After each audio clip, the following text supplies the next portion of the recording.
Graziele, ci troviamo all'interno dell'azienda ospedaliera, ci sono sul tetto alcune persone in protesta, che cosa sta accadendo?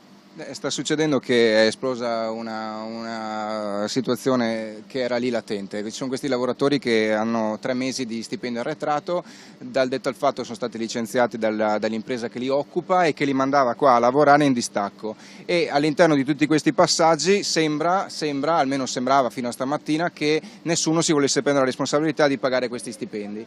E a un certo punto, esasperati, sono saliti sul tetto e stanno protestando ormai da qualche ora.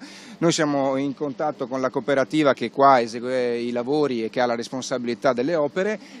A questo punto sembra che si riesca ad avere gli stipendi pagati attraverso il curatore fallimentare dell'impresa, che proprio in corso d'opera oggi abbiamo appreso che forse è fallita o comunque commissariata. Lavoratori che arrivano da molte parti d'Italia, che sono stati anche sfrattati dall'albergo che li ospitava a causa appunto del mancato compenso che avanzava appunto la struttura.